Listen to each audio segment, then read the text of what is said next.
복잡하고 어지러운 정치권 이슈를 빠르게 애겨드립니다. 돌아온 판관 조청천, 개혁신당 조웅천 총괄 특보단장입니다. 안녕하세요. 예, 안녕하세요.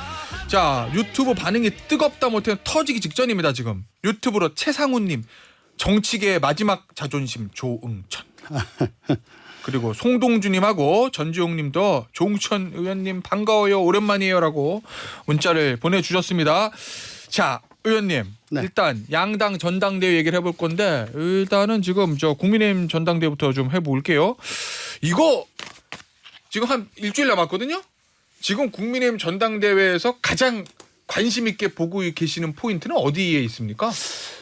전당대회 끝나고 난 다음에 과연 원팀으로 계속 지속될 것인가, 이걸 뭐 많이들 말씀을 하시는데 예. 저는 거기서 더 나아가지고 예. 역대 전당대회 때 그 서로 간에 네거티브를 한 것이 고소고발 수사까지 이어져 가지고 결국은 돌이킬 수 없는 그런 예.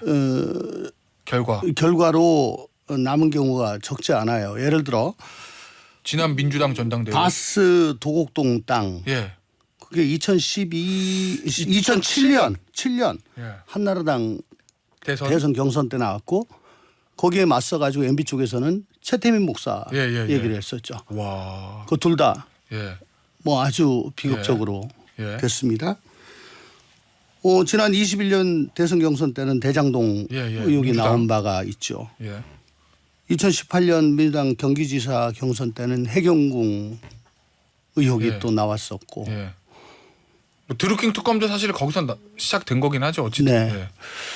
그래서 내전 때 서로 간에 서로를 잘 아니까 내밀한 것들이 막 던지거든요. 막 던지는데 그걸 상대 진영에서 보고 있다가 땅에 떨어진 거 주워서 혹은 수사기관이 그걸 수사의 단서로 삼아가지고 다 끝나고 난 다음에 그 먼지 좀 가라앉고 난 다음에 예, 그게 수사가 되면은 예. 뭐 나는 이기려고 던졌는데 그게 아니고 공멸하는 예. 그런 단초가 될 수가 있는데 요번에 저는 그 댓글팀 여론조성팀 예. 그 3대 의혹 중에 그걸 좀 심각하게 보고 있습니다. 뭐 그래요? 나머지 예. 뭐 사천이라든가 당무 개입 뭐 그거는 뭐 크게 눈여겨보고 있지는 않은데 예.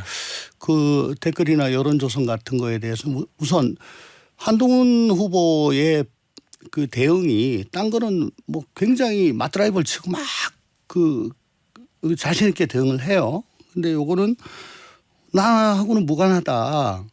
뭐 난 그 사람하고 얘기한 적 없고 뭐 그런 걸 요청한 적이 없다. 이런 식으로 얘기를 해요. 그러면 실체가 있었다는 걸 전제로 하고 좀 답변을 하는 건가? 라는 생각이 들고 뭐 사실 무근이다, 전혀 없다, 법적 조치하겠다, 거기다 장해찬 전 최고가 아니 나 고발해라, 당신 잘하는 거, 그렇게 계속 약 올리고 있는데도 안 하고 있잖아요. 그러니까 뭔가 있는 것 같은데 이게 드루킹처럼 매크로를 이용한 게 아니라면 결국은 이제 이 팀이 공무원이거나 혹은 예산이 들어간 그런 사항이라면 이게 상당히 심각해지는 거거든요.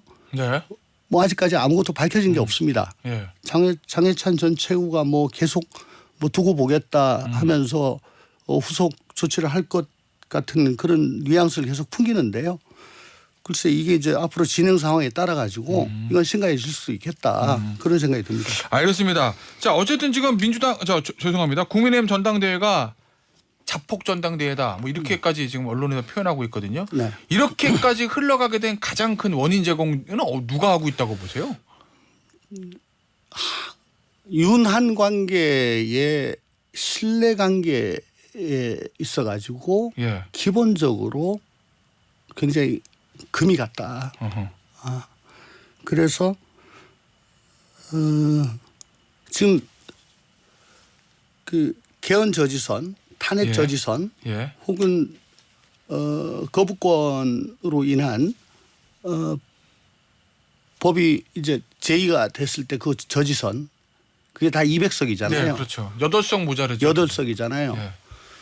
근데 신뢰할 수 없는 사람이 여당의 대표가 됐을 때 8석밖에 지금 여유가 없는데 그게 뚫릴 수도 있다 이렇게 보는 뚫릴 수도 있겠다. 혹은 어허. 그걸 가지고 계속 압박을 할 수도 있겠다. 예.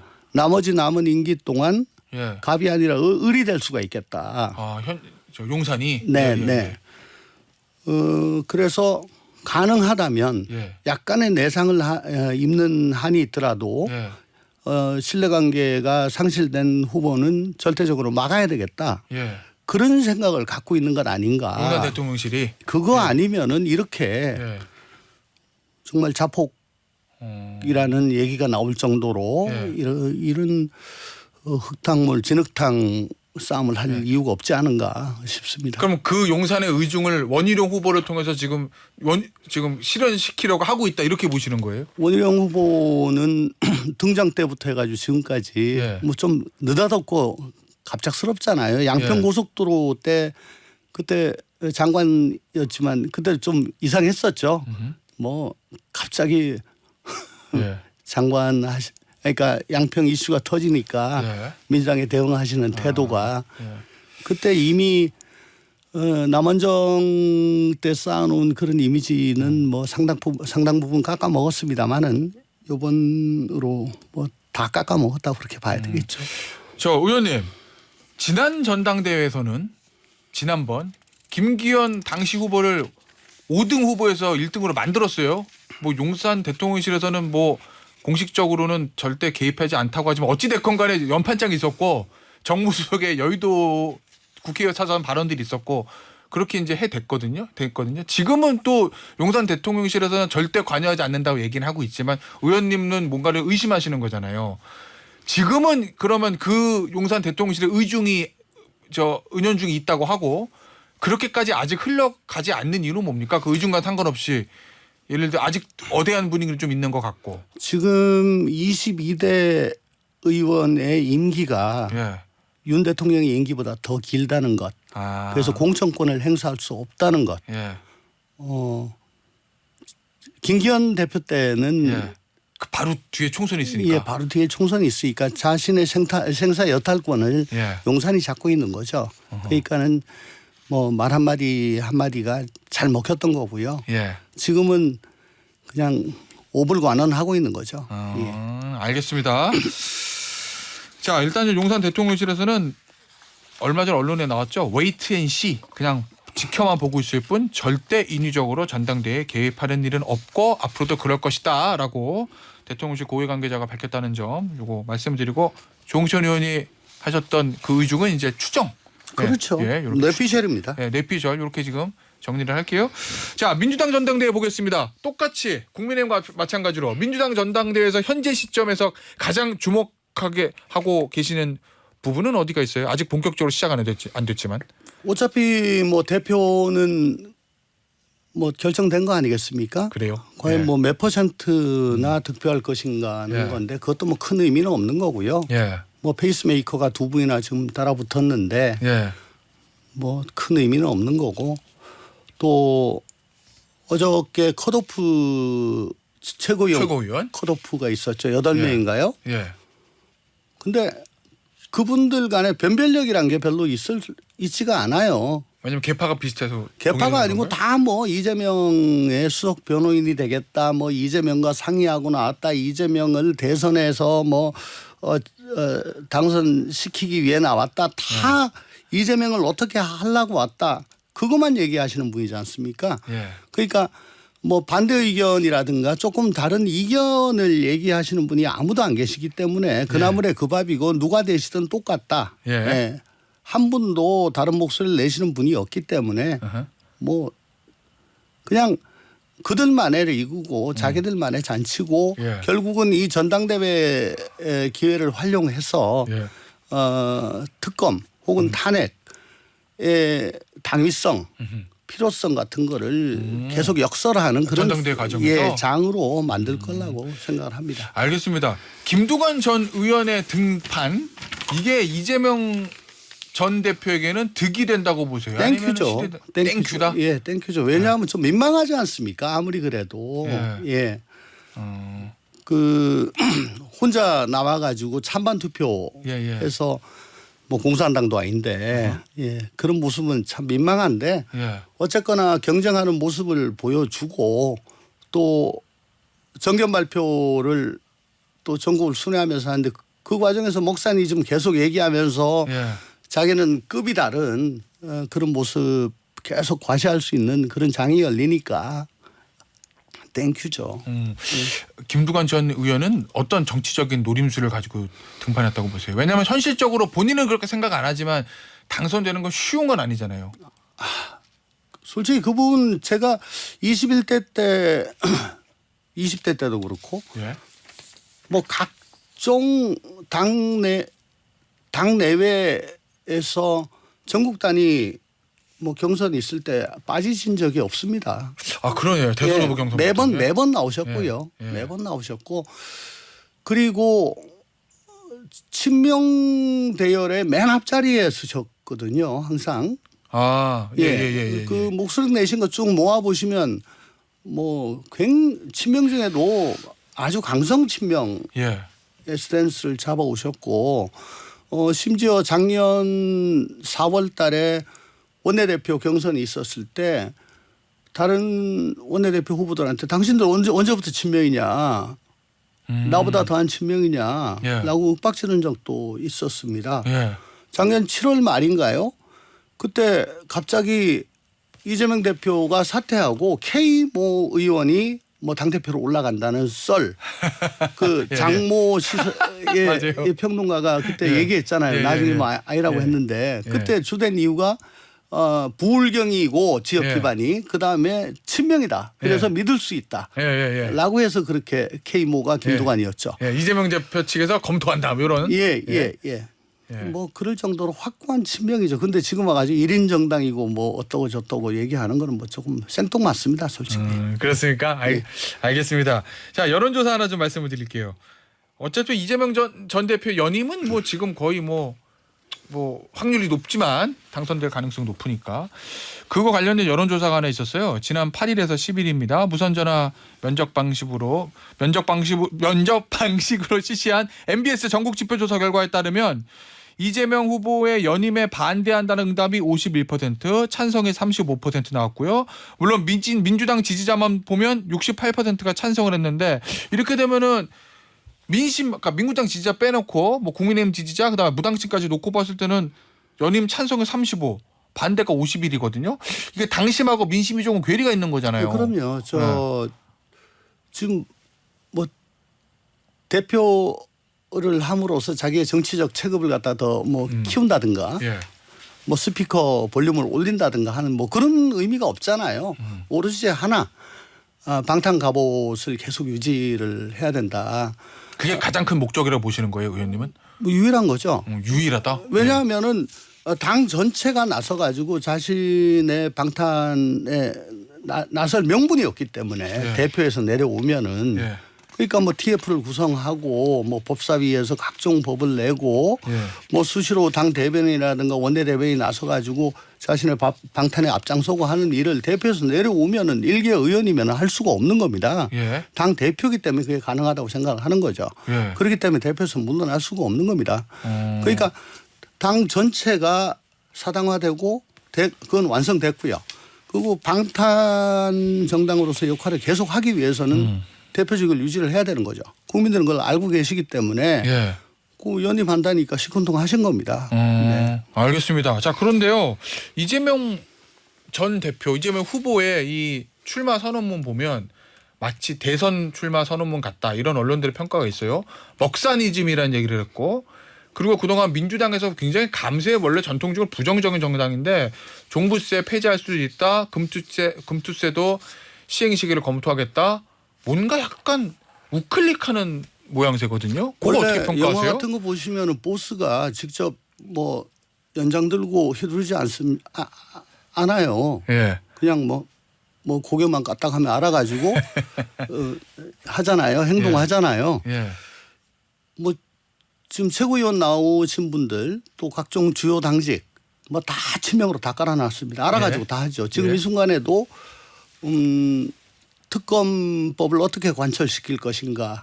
그러면 상설 특검법을 활용하자. 만약에 먹사니즘의 진정성이 있다면은 지금 보도를 보니까 22대 들어가지고 한 달 반이 됐는데 당론으로 결정된 법안이 뭐 42개인가 그렇게 예. 된대요. 예. 그러면 하루에 한 건 꼴인데 그러면 그 보자고요. 그 42개 법안의 거의 대부분이 사실은 먹사니즘에 관한 것이었어야죠. 민생 법안이었어야죠. 네. 그런데 제가 보기에는 거의 대부분은 탄핵 아니면 특검에 관한 겁니다. 예. 그게 제가 보기에는 우측 깜빡이 켜고 유턴한 겁니다. 그냥. 예, 잘 말뿐이란 말씀이신 거죠. 그렇죠. 그러니까 당신은 그냥 목사니즘 얘기하면서 민생에 주력하는 듯한 행동을 하면서 당과 기관 조직들 예. 그리고 그 주요 당직자들은 다 정권투쟁, 탄핵, 예. 특검 예. 매일 그거만 하고 있잖아요. 일종의 뭐 이런 표현이 적절한지 모르겠지만 국합 배드캅 뭐 요 전략의 일환이라고 보세요? 아니, 그러니까 이미지 관리하면서 당은 그대로 예. 계속 가는 거죠. 그러면은 이재명 대표가 얘기했던 예를 들어서 뭐 종부세 뭐 폐지, 금투세 유예, 그다음에 뭐 민주당 일각에서 상속세 저 개편하는 얘기도 나오는데 그 일종의 보수층이 좋아하는 감세 전략, 그거는 진정성이 있다고 보시는 거예요? 아니면은 그것도 일종의 쇼잉이라고 보시는 거예요? 그럼? 마용성 같은 예. 데서 저 부동산 관련 세금이 지난 문재인 정부 때 엄청나게 올랐죠. 예. 종부세, 특히 종부세로 대표되는 그 부동산 세제 관리가 잘못돼 가지고 서울에서 5%인가 패배를 했습니다. 예. 그게 결국은 대선 패배로 예. 직결됐죠, 직결되는 원인 중에 하나라고 생각을 하는 거죠. 그러니까 이런 중도층에 소구할 수 있는 그런 정책은 계속 이 대표가 얘기를 하는 거죠. 네. 그에 비해서 당의 정책 주무자들은 또 우리 당의 기존 노선하고는 다르다라고 예. 반대를 하고요. 일단 뭐 친노 친문 진영에서는 당의 정체성과 맞지 않다고 해서 반대한다는 그런 어려움을 보도가 뚫고 그걸 성취해내는 모습이 굉장히 감동적이지 않습니까? 예. 이미 뭐 그건 방향 그쪽으로 정해져 있는데 약속 대령이라고 봅니다. 약속 대련이다. 예. 그러면은 오늘 아침 조간신문 보니까 당의 이제 노선 투쟁, 전통적으로 민주당은 감세에 반대하는데 이제는 1인 정당입니다. 사당화가 됐는데 뭘. 의미가 없다. 예. 그럼 약속 대련이라는 말씀이세요? 네네. 1인 정당이라니까요. 저렇게 저 민주당 정통 지지층이 반대했지만 나는 대선을 위해서 우클릭을 하고 중도를 향해서 감세 기조를 아니, 이어간다는 당헌 이런 당규 거. 다 바꾸고 예. 지금 뭐 좀 이상하다 싶으면은 예. 행사시키는 그런 정당인데 뭘. 알겠습니다. 약속 대련이라는 거는 이제 조홍천 의원의 생각을 말씀하신 거고. 자, 그러면 최고위원 좀 보죠. 앞서 최고위원의 제가 후보들에 대해서 조금 언급은 하시긴 해주셨는데 이거 사실은 박지원 의원도 좀 걱정된다라고 저랑 인터뷰 때 그렇게 얘기를 했거든요. 너무 이제 친명 일색이다라는 거. 근데 지금 8명 13명 중에서 컷오프 되고 8명 통과했는데 보니까 존칭 빼고 김민석, 전현희, 이현주, 한준호, 강선우, 민영배, 김병주, 정봉주 다 이제 딱 봐도 친명 의원들과 전 의원밖에 없습니다.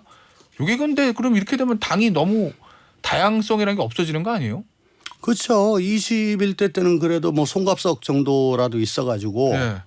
그 최고회의에 들어온 기자들이 받아 적을 거라도 있었는데 언제부턴가 송갑석 빠지고 난 다음에는 예. 대표 원내대표 워딩 말고는 거의 받아 적지를 않았대요.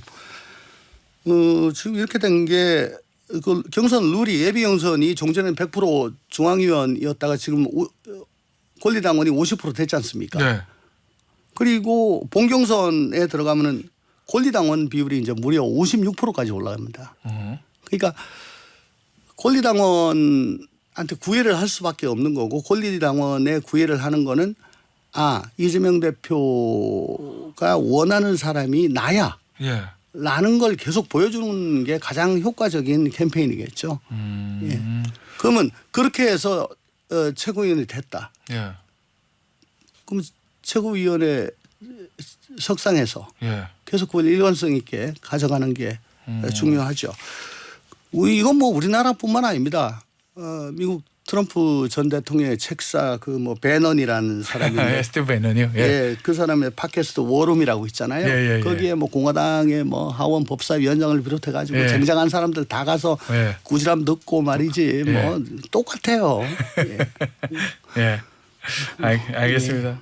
저기 최근에 이런 기사가 하나 있었어요. 민주당 발로 김동연 경기도지사 측에 예전에 친문 세력들이 좀 모여들고 있다. 뭐 이런 보도가 있던데. 그리고 김동연 경기도지사가 이재명 전 대표하고는 조금 다른 목소리를 내는 것 같아서 혹시 다음 대선에 이재명 전 대표의 대항마가 될 수 있을까라는 이제 관측들도 있던데 어떻게 보십니까, 조홍천 의원은? 그 이제 리바운드 찬스 뭐 예, 리바운드 찬스. 예, 볼이 골대를 맞고 나왔을 때, 예.